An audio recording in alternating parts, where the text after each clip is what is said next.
Hello.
So good no more. Hey. Yeah, boy. Yeah, go salo boaba. Yeah, go saba.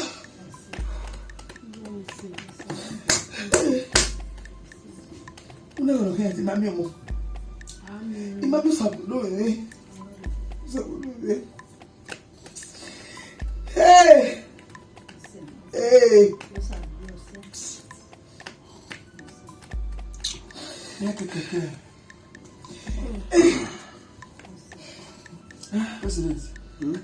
Nigeria ma ku agbe. Aye na. Oh, the president. Sagbewo.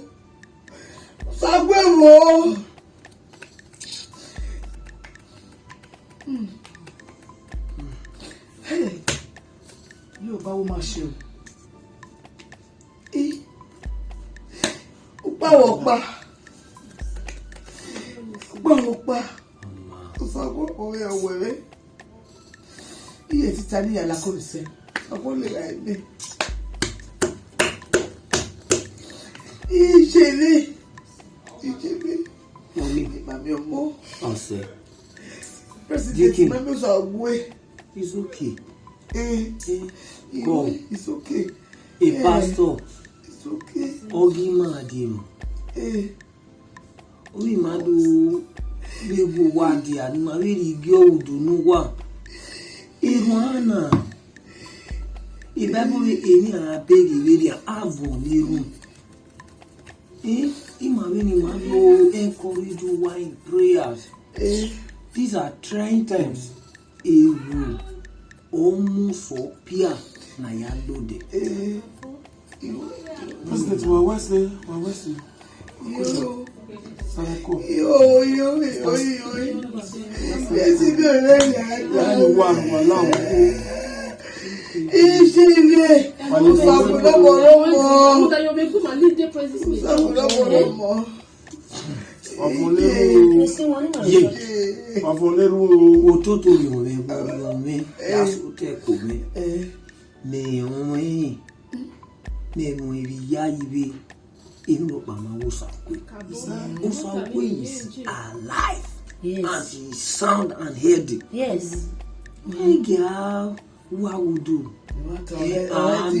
O sọ gbọ́ tó bọ̀ èrò gbọ́gẹ́ àfihàn ló wà náà. Ọ̀sádà ẹ̀dì ọmọ ní ọwá. Ọ̀sẹ̀ ẹ̀jẹ̀ èrò màdógbò wà náà. Àbí anérò.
Takabo, Suda, Ian and Oquata Malesari away.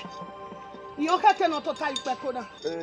What are you paying in the market here? Imagine a man, to buy me, Osagumi, Yabba, so we may beg enough. Are, Imadeno, Madage, Yay, Made. You can't know it to type Pecona. Yare, I send it back.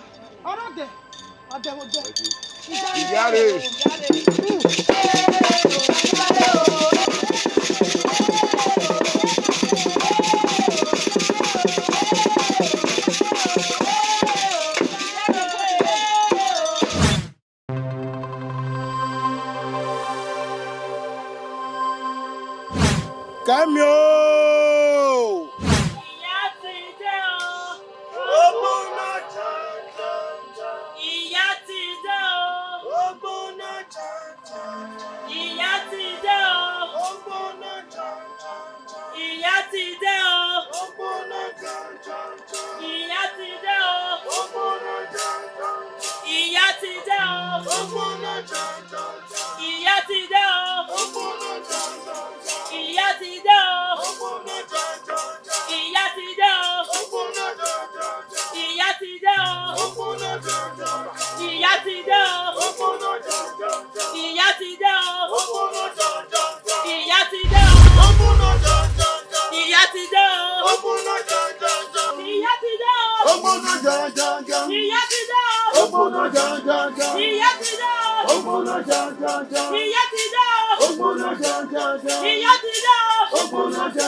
Come inside.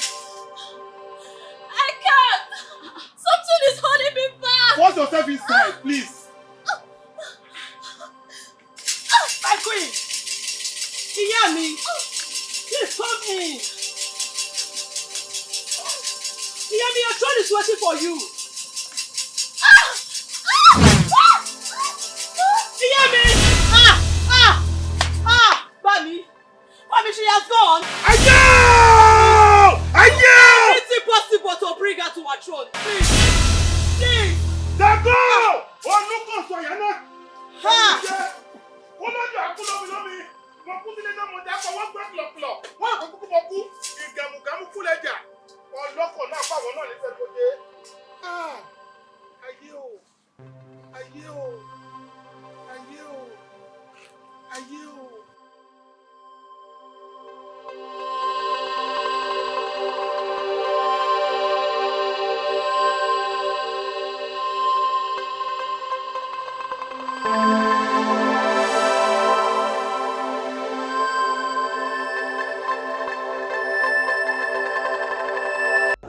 Another day, Osaku. Be your one woman. Be your one woman. You making us a boogie here, la. Making all that. Oh, what by touching? Oriba. Agualo Iliana, Mammy. You could take up one and equal Lana. Eh?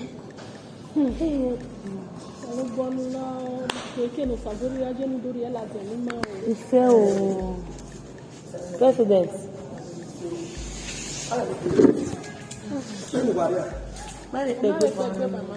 Wọ́n fi wọ́n lọ́dún bá mi lè fi ní. Ọmọ àná ṣe disturb rẹ̀. Ọmọ Pamẹ́gẹ̀ Nàìjíríà is a time of battle. Yes. It's a time lọ́kẹ́kẹ́ ni Mayaya Vunero. We cannot lose guard because in one way, if I don't pray, Satan will make mess of me. That's true. So we have to pray. Avonero Otimae Osaugwe Ebawi. Ade ti akinape o, ade ritualist omo o, ade whosoever they will bring her back. Yes. In the name of Jesus. Amen. So sisters, are you ready to join me in prayer? Yes, sir.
sanu ade gbera re nu do to ta ipeko we Obokia mo. etu ewi jare lawa do to ta ipeko we Osuno. ege sanu ado ya to ta ipeko we ni Yo be ma. ege sanu ado ya to ta ipeko we ni ijare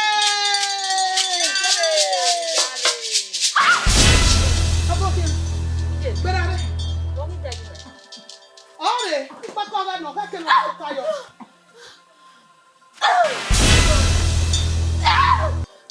ijare abokia wakia kukusene Abokia ye.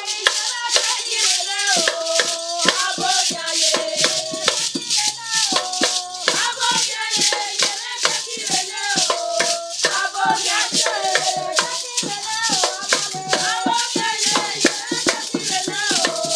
Abokia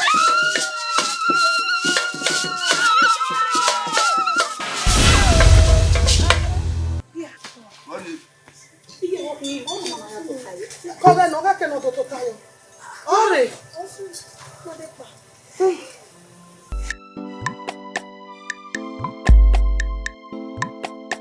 Ah, yes, that's okay. What is so just very now? We're so telema. Echo ya wari yeri me. Then you lead the praise and worship in prayer case. Ugele wa ya tene. Obijebe. Ha. Oye vete o saloba ya bie. O sa go ye church re. O sa pologbe. No make na dey be well than we church because me be we the church. O sa pologbe.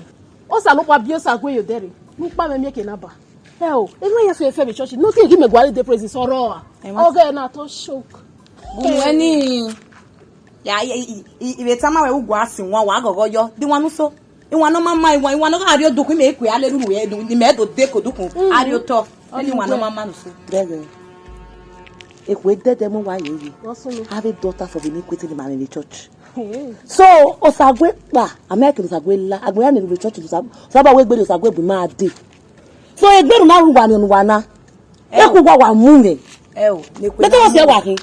nekwe na mu we ami obomewo No. ah Christians started dey party dey church Ye mana mi obo wa wo ni de man wa de baba na no sagwe we gbe ade a. ne nu gwa we na This is the devil we have in church. Uga de baba neru wo. So eru dan we na we yon we no sagwe we gbe the church na. Be we wa. Sabo a judge wa ya. Awa ma dan. Go ewe ni motiyan. La wo wo. Me na wo mu ere ban.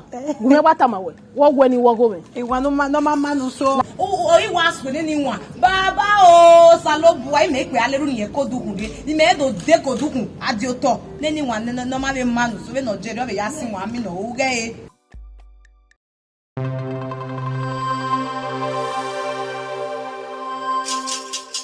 Arekete o arekete aregirege wọjà adipa fún dúdú sáwọ ìkànjọ òní ni kò ní dọ̀la ìlàwòrè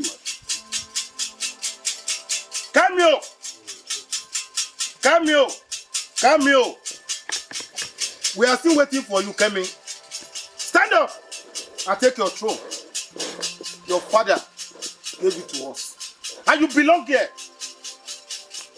Kẹ́mi o èkíní rẹ̀ o wọ́n ní tàbá pọ̀ kú ní pọ́pọ́ alàyè ní dáhùn Kẹ́mi o ó di ẹlẹ́kejì ẹ̀kẹta Kẹ́mi o.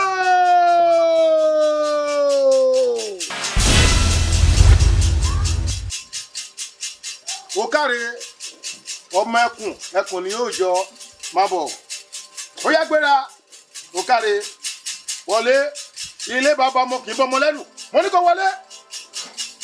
Anyagbala o lórúkọ tá pé wọrí anyamọta lórúkọ tá pé wọlẹlẹ òrìṣàní sẹmàké àtìlẹjáwé àtòkèwàgbò lórúkọ tá pé wọn ìyá mi ọlọbẹdẹ Àbẹ̀ní olódùfẹ ajímàjẹ nǹkan tó légungun ọ̀rọ̀ Àbẹ̀ní mi bà ó yá wọlé Kẹ́mi wọlé yes Kẹ́mi o ó yá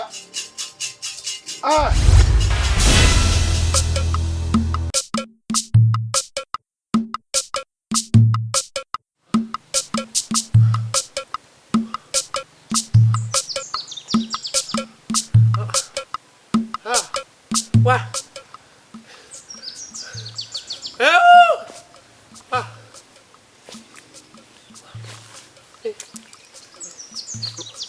Vije.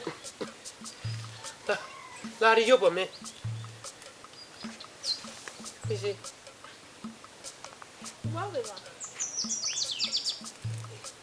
Imani wana. Imani ni ya semana e. Imama no gba me gini rana.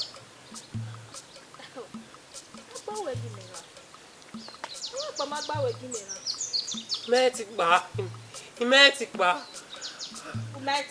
Láàrin yóò bọ̀ mí.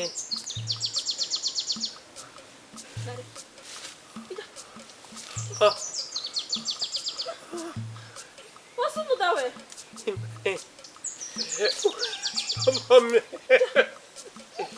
Yóò bọ̀ mí.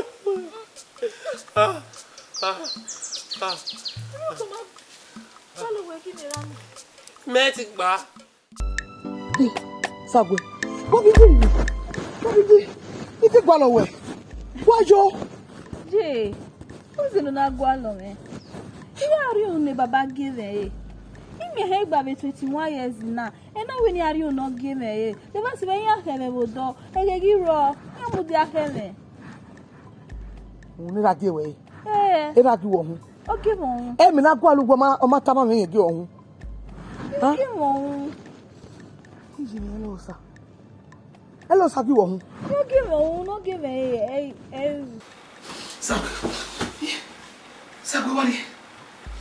Sagwe, Wadi. Huh? Stop it.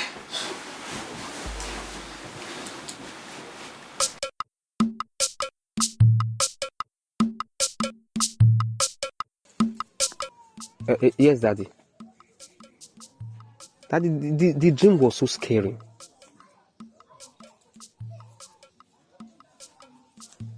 I prayed about it. Benin mi na ya diri we ina arugo a egboga no ana gbalo me ginira so mama yiri ya gbalo me, it was like a spiritual bondage. Metin tumu ina shout wari you bome during that process owo hokpa ona hiare ogi hiare ina tebia oge imimie fane be no use o mighty li me fame me megegbe me amajiri ya gbalo me. It was like a spiritual bondage. Yes, Daddy. That this particular village is very safe. Or they very okay. They are friendly, as in everybody are okay here. I'll keep on praying, Daddy. Yes, I'll keep on praying. Thank you, Daddy.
Dawaj voice na hina. Pastor.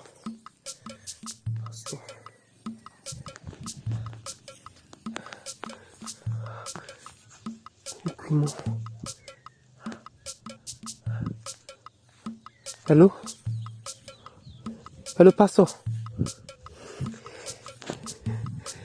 Walking at the bar. Man, some strange voice. All shout Igwimo. As in, it was so loud.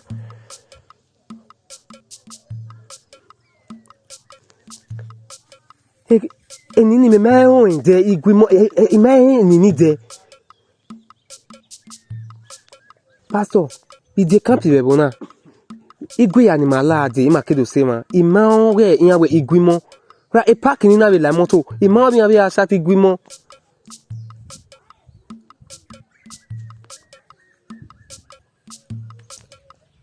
That is the voice I heard. Igwimo, that is the voice.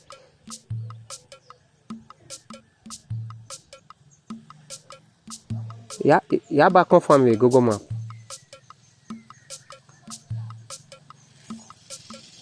I'm so sure. Igwimo, as in I heard it like 3 times. It could be a boy Agweo. Even I was still hearing it in my ears.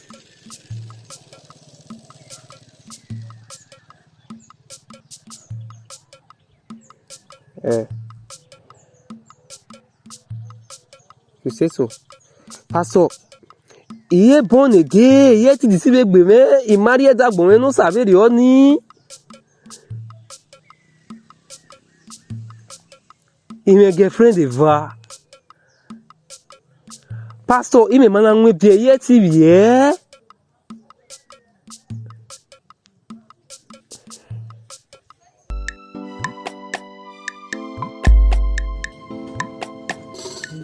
Name. Imina mine. Kai wo. O me wo sagu, mi ma sagu. Imina mi. Imina. Owo opadi en. Dun we mbo bi sagu ngi en. Ma ki wo pa. Ma ki wo pa. Imina owo gi iri wo gi en. Ti he igba be.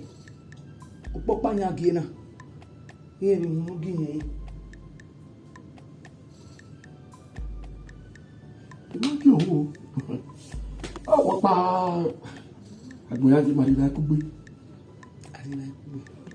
wọ́n ń pàrọ̀ sọ̀rọ̀ bọ́yá wùmẹ̀ sí ẹ̀yìn náà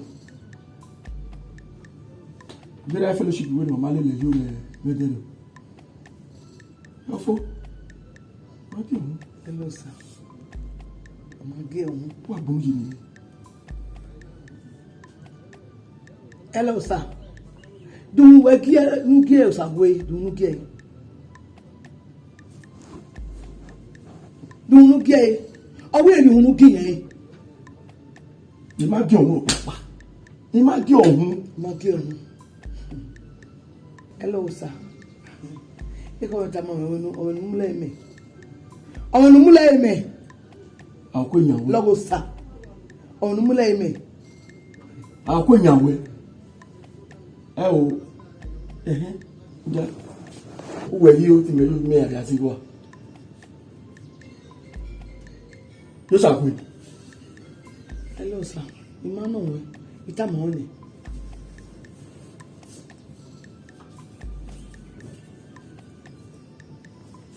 Ako na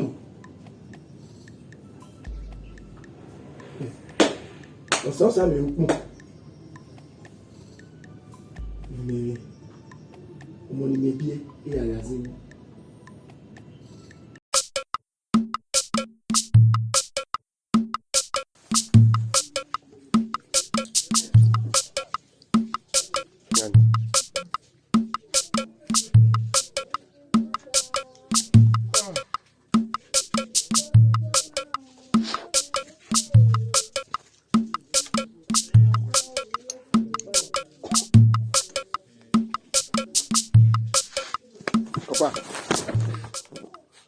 Bena kwemi.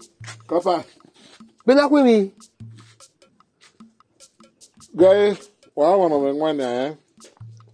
Ugwa de ogo ineke kame. Oge William. Get is war.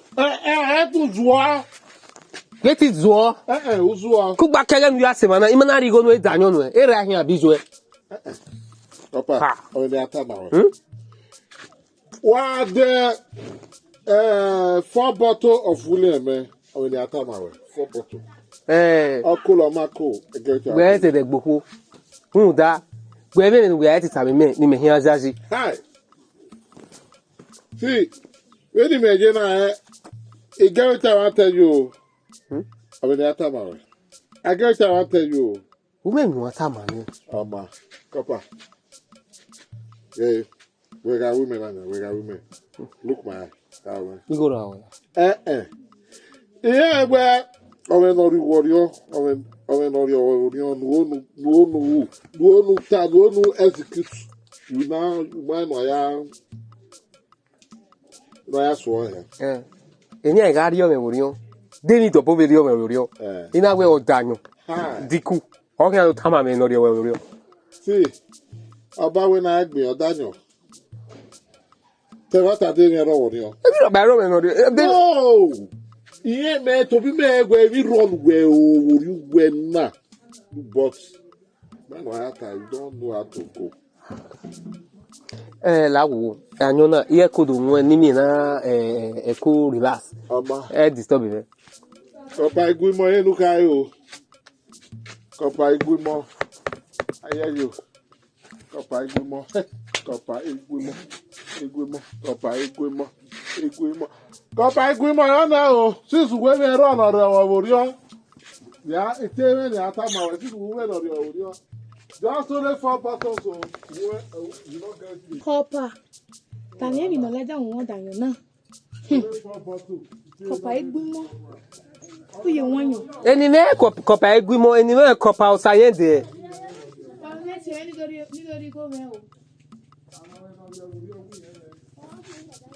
Iguimo. If we better, ya do answer. Here's the place. I know the place. Guys, you come on, One. Oh, there, Gulewaki, or there. So I could go show you. Either you buy me the 4 bottles of beer, or you 2,000 naira. 2,000 naira. Before I go show you. See, I know the place. 2,000 or 4 bottles of beer. Yes, now I'm go, man. I don't go. I don't. I'm working with you. You know. And now I can see. Not be say you not get the money. Oh, you get the money. The like you nyame. When you say that, they can wait.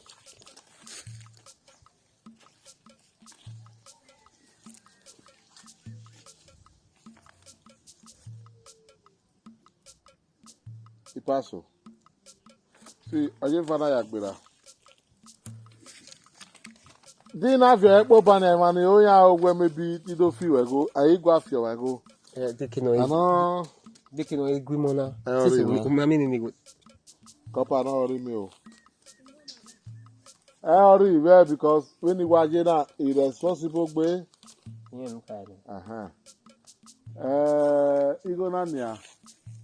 On my 2,000 naira. Yeah, 2,000 naira. Now 2,000 naira or 4 bottles. Any 2,000 naira na.